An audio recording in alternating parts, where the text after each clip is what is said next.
Hey growers, are you in the market for some new grow equipment? Well, look no further. Vivosun has you covered. From grow tents to lights and everything in between, Vivosun has it. Let's say you're a new grower and you're in a need for some help getting started. Well, Vivosun has put together some inexpensive grow kits just for you. From 5x10 grow kits down to 2x2 grow kits, they have you covered with all accessories needed to get you a quality harvest from whatever crop you're growing. Let's say you're an experienced grower and you're looking for some of the newest technology like time-lapse cameras. Well, they have that too. So for all your grow needs, Vivosun has something for your grow at a great price. And if you use my coupon code at checkout, you can save yourself an extra 15%. So why not give them a look today? You won't be disappointed.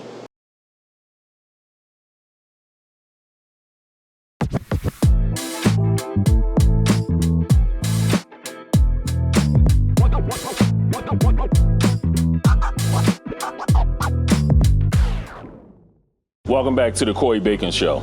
In today's episode, we're gonna go to Vivosun tents. Starting over here with this 4x4. Today is day one of flower for this 4x4. We have the 5 plants in here. The 3 up front are batch 47s, phenos 1, 2, and 3. And in the back 2, we got the Simple Jack and the Mighty Hose. Both of those phenos are phenos number 6. These are the 5 plants that we're doing this run. Excuse the mist from the humidifier, but I didn't turn it off before the video. I didn't want to mess with the recipe. But the plants are doing great, as you can see. I took cuts of everything in here so we can run these back. I also took away all the big leaves last night. I left one nice size one on here, right here, so you can kind of get an idea how big they were. They were a little bigger than this, but I made sure I left one on there so y'all could see. But yeah, I defoliated it all because the humidity was just up and down, and I knew that was because we had quite a bit of leaves in here. Now, the plants definitely need to be cleaned up at the bottom a little bit, and that will eventually get there, but we'll do that maybe in the week 3 of flower when these plants take off and start stretching. But we have a lot of tops. As you can see, this is where all the bud sites are going to be. Nice yellow, not yellow, but a lighter green growth right up at the top. So that's where all our bud sites are going to be on these plants here. So the back, so we're going to have more than the fronts, as you can see. That Mighty Hoe over there on the left side there, that one there, we're growing that in the 2x4 tent in the laundry room, and that thing is huge. And that's what that one is starting to look like to me already. It's going to get nice, big, and bushy, and it has enough space over there to fill out that area right there. Now, the Simple Jack here on the right won't get as bushy, but it'll get tall and stretch on upward, excuse me.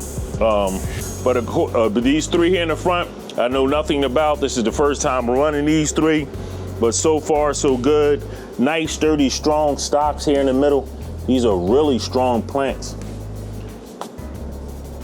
This one here on the right here is a little smaller, but a really strong stalk in there in the middle. So I doubt very seriously if I have to use a trellis net in this tent. I'm not using the trellis net on the Mighty Hoe number 6 that's in that, like the 2x4 that I just mentioned, and the plants are standing up great, and I don't believe I'm gonna need one over here on this Simple Jack. So no trellis net this run so far. Now, the Vivosun did send me a trellis net to go with this. If I need to pull it out and put it in there, I will, but I won't determine that for another 2 to 3 weeks as we get further along in the stretch. But let's take a look at the 2x4 with the Grow Peaceful autoflowers in it, because the 2x2 has nothing in it this week. All right, over here in the 2x4 Grow Peaceful corner, you see what the girls look like this week. Definitely growing and getting big. The petioles are popping up on the top of the plant here, those little white hairs. Just let me know we're not far from the flower stage, or they are off to flowering now. These 2 anyway. This one over here on the left is a little behind. So, and as you can see, she's growing a little smaller. That's the erotic watermelon. have the water that's down in the tray. If you see that, that's because I watered them and that's the runoff. I need to get that out of there. But yeah, that erotic watermelon has always been the one that's been behind this whole run. It's a little slower than the other two girls. These two are taking off. I wanted to run all 3 of these in this tent and leave this 2x4 open for these clones that I took. And I still may do that because it's looking like these autoflowers here are going to be like kind of stretchy and long, and they might not interfere over there on that side over there. So I might just go ahead and leave all 3 of these girls in here. So that'll give me room for up here. Let's take a look up top here. As you can see, I took some clones and I took them on the 22nd, and I also have seeds. Now I'm gonna open this up so you can get a better look. Let me smooth this out the way. But yeah, I took clones of the batch 47s, the Phenos 1, 2, and 3, and the Mighty Hose, Phenos 2, and Phenos 6. The rest of them, I ran them enough times that I don't want to run them back. The Mighty Hose, the Phenos 2 and number 6, Malik wanted, so I took some cuts for him. But the first 3 slots here, the batch 47s, and since I'm just running them for the first time, made sure I took cuts to see if it's something I want to run back in the future. I'm pretty sure it is. It smells fantastic already, and today is day 1 of flower, and you just touch the stem, it already got a funky smell to it. So I'm expecting big things from that one there. But that's what these girls over here in this corner looks like.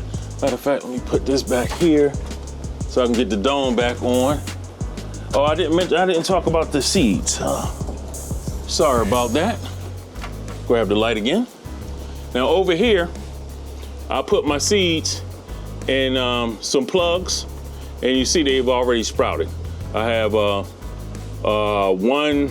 This row over here is the Female Vital.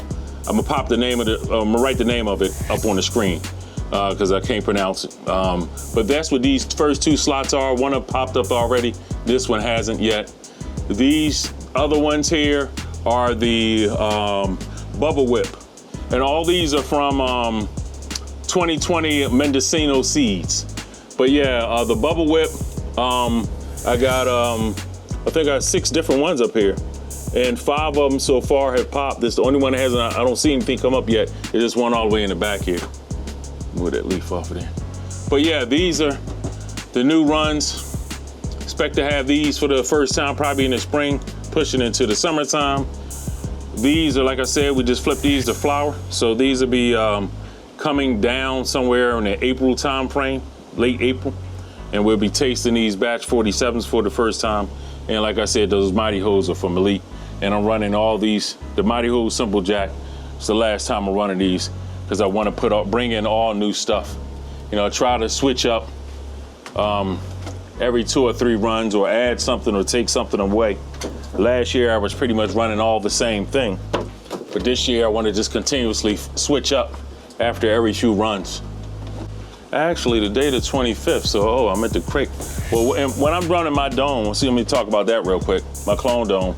I put the clones in there on day 1. I make sure everything is sealed up and all of the vents up top are sealed up. I leave them like that for the first 3 days. After the first 3 days, I start opening my vents to harden off the plants, to let them start getting used to some fresh air. So I just crack that one about a quarter turn, and I'll do the same thing with this one here in the back. Start letting fresh air into the dome. And 3 days from now, the day's the 25th, 3 days from now, 28th, I'll do that same thing again. I'll crack them a little bit more. And then 3 days from then, I'll take this dome and shift it, because this dome is made just like I just did there. It shifts over right over here, and it lets a little bit more air up here from the sides. But if you put it all the way down back on a notch, it seals it down. So by the time I shift this and open this up to start letting air in, these clones will be rooted. So we'll be keeping an eye on them in the coming weeks, along with these 3 girls down here. Everything looks good right now. I would like eventually to move these into this 2x4 over here, and more than likely that's what I'm gonna do, because these plants here, I know they're gonna get bigger, but I don't think they're gonna get that much bigger that they will choke this one out over here, even though it's much smaller.